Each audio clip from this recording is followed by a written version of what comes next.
Hello friends, how are you? Welcome to your own channel Midu Study. I am your friend Ashutosh from IIM Indore, and friends, as we all know, Midu Study is your own channel initiative in which we discuss various management subjects and topics in a very simple manner. Friends, we have topics on various management subjects which are your marketing, strategy, OB, operations and HRM. Today's video, my dear friend, is in the strategic management module. We are already going chapter 4 and 2-3 videos have already been given in this particular chapter. We are discussing organizational structures and competitive advantage. Today's video, my dear friend, is the 12th video in SM and it is strategic issues and IFAS. This particular topic we will cover in two parts, in two videos, today's video and the next video. So let us start, my dear friends, and see what this topic is all about. So when we say strategic issues, there can be issues related to various domains, like where we have in management in a particular company, there is marketing department, there is finance, there is HR, there is operations, there is IT, there is technology, and issues can arise in any one of them. In this particular topic, we will study one by one. Let us start with first of all marketing. In marketing, what is first of all market position? Refers to the selection of specific areas for marketing concentration and can be expressed regarding market, product and geographical locations. So areas for marketing concentration means in which particular market you are going. Is it a niche market? Is it a mass market? With what kind of product you are entering, and the geographical locations. Are you going to be, for example, if it is an Indian company, are you going to have pan-India presence, or you are going to have specific presence in some particular geography, north based, east based and all? That is market position. Second is, my dear friends, marketing mix. What is marketing mix? Particular combination of key variables under a corporation's control that can be used to affect demand to gain competitive advantage. So when we were discussing marketing last year, you must have remembered that we discussed about 4 P's: product, promotion, place and price. In those 4 P's, then there are various parameters, and this marketing mix is basically a particular combination of these particular key variables which you have. So regarding this, what kind of key variables can take place, we study about the marketing mix. Okay, now let us start. Have a look at the table and see what these parameters are. So see, 4 categories: product, place, promotion and price. Now in product, we can have quality, we can have features, options, style, brand name, packaging, sizes, services, warranties and returns. In place, we can have channel, coverage, location, inventory, transport. Promotion can be through advertising, through personal selling, through sales promotion, through publicity. And price can be your list price, which is your mark price. Then what are the discount, allowances, payment periods and credit terms. Now when we say marketing mix, it means what kind of selection you are doing. For example, as a brand, you are deciding to focus on style, you are going through distribution channel, you are using advertising, TV ad as a mode of this, and you are offering discounts to your consumer. So this is a combination which is there. So, and basis selection from these 4 buckets, selection of one variable or multiple variable, there can be n number of combinations that is possible. So if you are a brand and for example you have various packaging options and you decide to go through various locations and do personal selling, door-to-door selling, offering discounts, then that is your marketing mix. So in this way, we can have different marketing mix that are available. Product life cycle. So what is product life cycle? First of all, before discussing about product life cycle, what do we understand by life cycle? So life cycle is a journey through which a particular life goes through.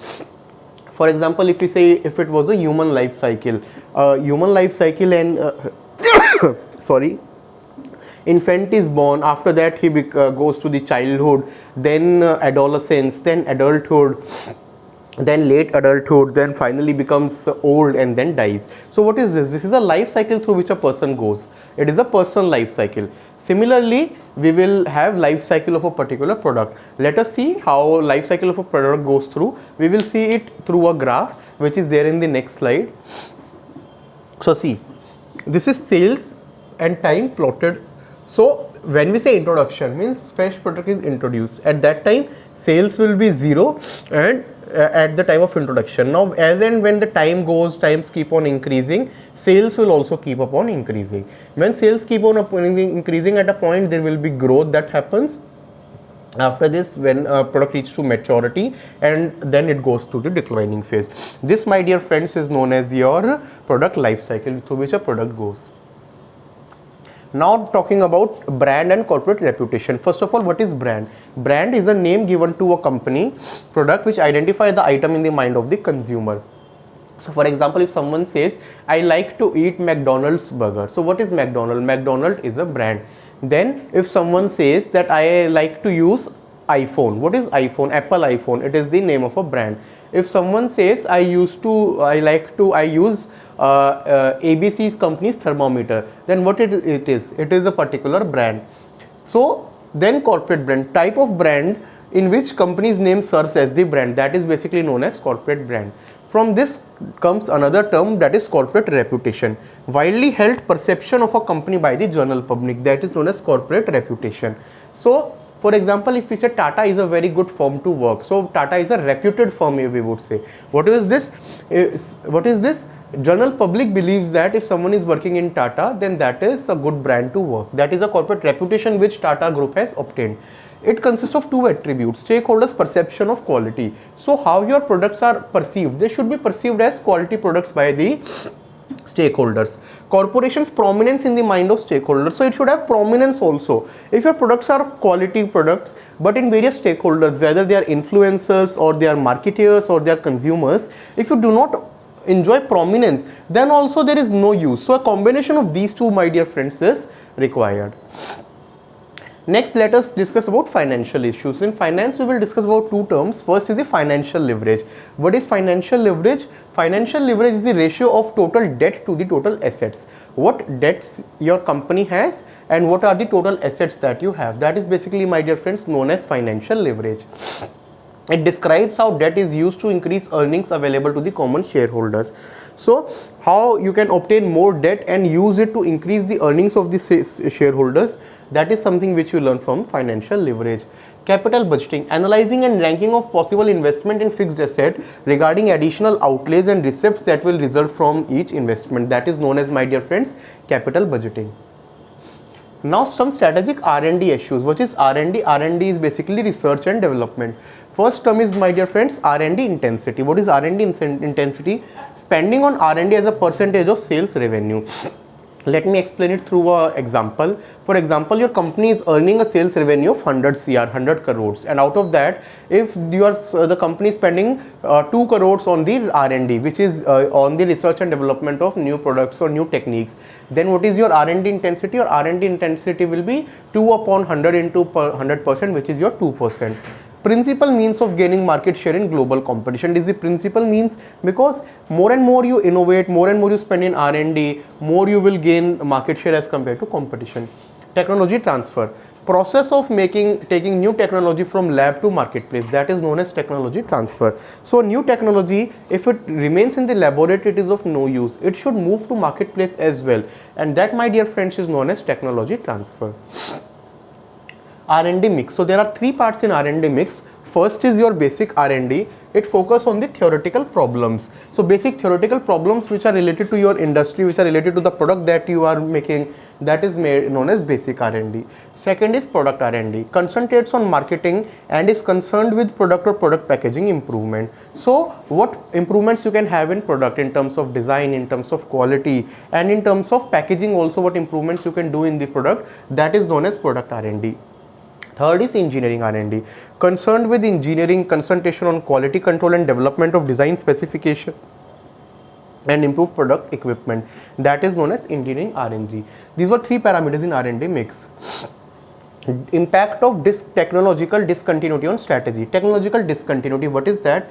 When a new technology cannot be used to enhance current technology but substitutes for technology to yield better performance. So many a times the technology keeps on changing. Every 6 to 8 to 10 months technology changes. Now that new technology can complement the current technology or it can replace. In case it replaces the current technology, then a discontinuity arises when it is substituting. This, my dear friends, is known as technological discontinuity.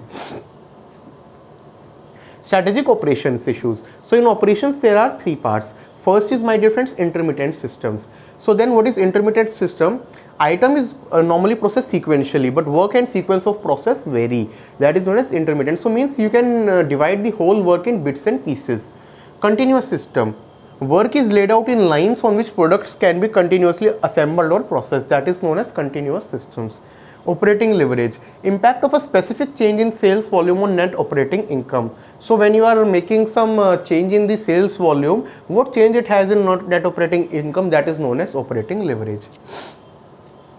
Then there is a term known as experience curve. Unit production cost decline by 6% each time total accumulated volume of production units doubles.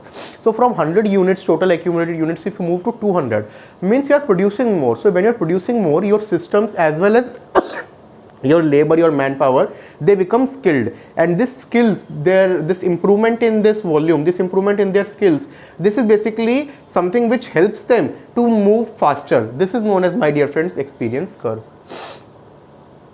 Friends, it is all from today's video, in which we discuss various strategic issues related to marketing, finance, operations, R&D, in next and R&D. In next video, we will discuss about some more domains and the topic which is IFAS.